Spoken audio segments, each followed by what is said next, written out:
रायपुर में आज से 19 अप्रैल तक पूर्ण लॉकडाउन।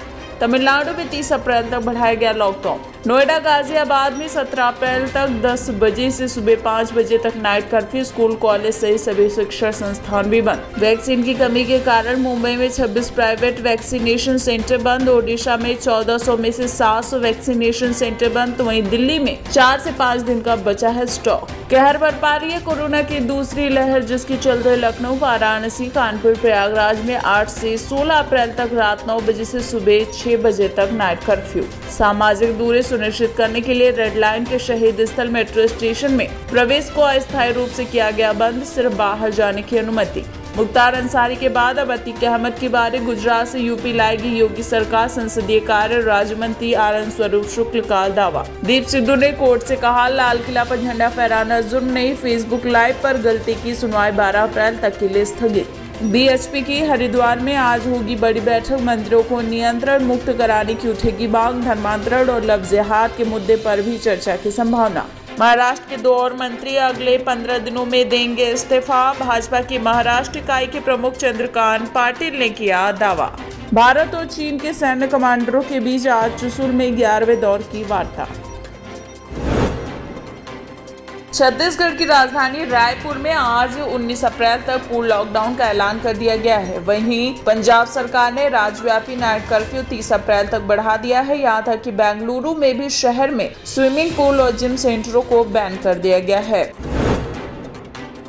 अब दफ्तर में बैठे बैठे ही लगवा सकेंगे कोरोना का टीका। दरअसल सरकार ने निर्णय लिया है कि 45 साल या उससे अधिक उम्र के लोगों के लिए कोरोना वायरस संक्रमण का टीका मुहैया कराने के लिए 11 अप्रैल से प्राइवेट और सरकारी दफ्तरों में टीकाकरण केंद्र लगाया जाएगा। महाराष्ट्र के बाद छत्तीसगढ़ भारत का दूसरा सबसे बड़ा हॉटस्पॉट बनकर उभरा है, जहां कोरोना वायरस के लगातार केस सामने आ रहे हैं। बता दें, बीते 6 दिनों में ही रायपुर में 10,000 से अधिक केस सामने आए तो 93 लोगों की मौत हुई। भारतीय रेलवे लगातार ट्रेनों की संख्या बढ़ा रहा है। पश्चिम रेलवे ने अब गांधीधाम से कोयम्बटूर और नागरकोइल के लिए स्पेशल ट्रेनें चलाने का ऐलान किया है। ये ट्रेनें सूरत में भी रुकेंगी, जिनकी 13 अप्रैल से बुकिंग भी शुरू होगी। दिल्ली में राष्ट्रीय औसत से कम वैक्सीनेशन पर केंद्र द्वारा लिखी चिट्ठी पर सत्येंद्र जैन ने कहा कि केंद्र सरकार के अस्पतालों में वैक्सीनेशन कम हो रहा है। उन्होंने कहा कि दिल्ली में वैक्सीन का अभी 4-5 दिन का स्टॉक है। इन चीजों से मिलकर हमें लड़ना चाहिए। सीएम अरविंद केजरीवाल के नेतृत्व में दिल्ली सरकार ने सबसे सस्ता व्हीकल लोन देने का फैसला किया है। इलेक्ट्रिक वाहन खरीदने के लिए केजरीवाल सरकार कम ब्याज पर ऑटो लोन देगी। दिल्ली सरकार की सिविल डिफेंस वॉलेंटियर्स और राहगीरों के बीच हुई झड़प के बाद पुलिस कमिश्नर ने कई सख्त कदम उठाए। अब वॉलेंटियर्स दिल्ली पुलिस के बैरिकेड का इस्तेमाल नहीं कर सकेंगे। कोरोना के बढ़ते मामलों के बीच लखनऊ में अब पार्कों को लेकर पाबंदियां लगा दी गई हैं। अब सुबह 7 से 10, शाम को 4 से 8 बजे तक ही पार्कों में प्रवेश मिलेगा। मास्क पहनना जरूरी होगा। साथ ही 65 वर्ष से ऊपर के लोगों, गर्भवती महिलाओं और 10 वर्ष से कम उम्र के बच्चों को प्रवेश नहीं मिलेगा। देहरादून के दून स्कूल में 12 कोरोना पॉजिटिव केस आए हैं, तो वहीं प्रतिबंधित इलाका घोषित कर दिया गया है ये क्षेत्र। सामाजिक दूरी सुनिश्चित करने के लिए रेड लाइन के शहीद स्थल मेट्रो स्टेशन में प्रवेश को अस्थायी रूप से बंद कर दिया गया है। वहीं बता दें कि बाहर जाने की अनुमति है।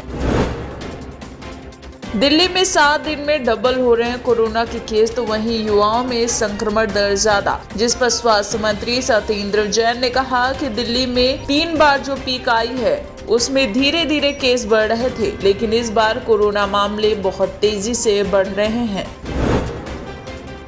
दिल्ली मेट्रो में सफर करते हुए मास्क न पहनने वाले यात्रियों को बगैर देरी के फौरन चालान थमा दिए जा रहे हैं। दिल्ली मेट्रो ने जानकारी दी है कि बुधवार 7 अप्रैल को 672 यात्रियों का मास्क न पहनने के चलते चालान काटा गया। महाराष्ट्र, दिल्ली, आंध्र प्रदेश के बाद अब ओडिशा से भी वैक्सीन की कमी हो गई है। हालात इतने खराब हो गए हैं कि ओडिशा में वैक्सीन की कमी के कारण 1400 में से 700 वैक्सीनेशन सेंटर्स को बंद करना पड़ा।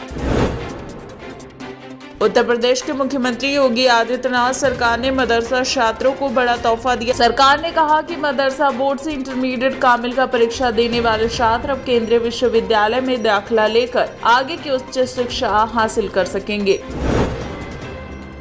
इसके अलावा अब मदरसा छात्र भारतीय सेना में भर्ती होकर भी देश की सेवा कर सकेंगे। मुख्यमंत्री के निर्देश पर यूपी मदरसा बोर्ड जल्द ही council of board of school education in India में रजिस्ट्रेशन भी कराने जा रहा है। Bollywood film maker Santosh Gupta की पत्नी और बेटी ने अंधेरी के उपनगरीय इलाके में खुद को जिंदा जला लिया। पुलिस द्वारा उपलब्ध जानकारी के मुताबिक संतोष गुप्ता की पत्नी का नाम अस्मिता गुप्ता था और उनकी बेटी का नाम सृष्टि गुप्ता था। उत्तर प्रदेश में मथुरा के गोवर्धन तहसील के निकट स्थित महमूदपुर गांव का नाम अब आधिकारिक तौर पर बदलकर परसौली कर दिया गया है। ये गांव महाकवि सूरदास की कर्मस्थली के रूप में विख्यात है। हावड़ा में शो कर रही जया बच्चन को देखने के लिए लोगों का कल हुजूम उमड़ पड़ा था। इस दौरान एक गुस्साई समर्थक कार के सामने सेल्फी लेने के लिए पहुंच गया, लेकिन ये देख जया बच्चन ने अपना आपा खो दिया और उस कार्यकर्ता को धक्का मार दिया, जिसका वीडियो कैमरे में कैद हो गया और इसे वायरल कर दिया गया है और लोग अपनी प्रतिक्रिया दे रहे हैं। भारत और चीन के सैन्य कमांडरों के बीच 9 अप्रैल यानी आज 11वें दौर की वार्ता होगी।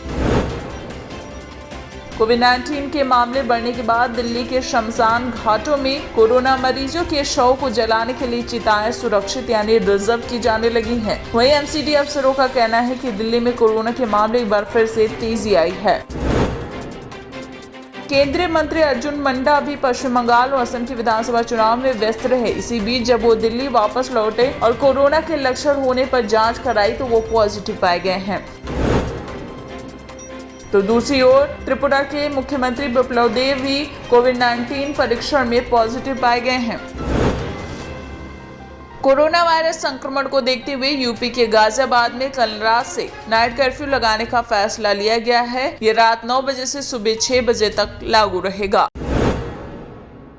पटना के जगदेव पथ के पास प्रतिदिन मजदूरों की काफी भीड़ लगती है, लेकिन 2-3 दिन से यहाँ मजदूर कम पहुँचे। वहीं मजदूरों से जब बात की तो उन्होंने बताया कि अब कोई काम नहीं दे रहा। वहीं बिहार में कोरोना के बढ़ते मामलों के चलते मंडियों में भी काम कम हुआ है।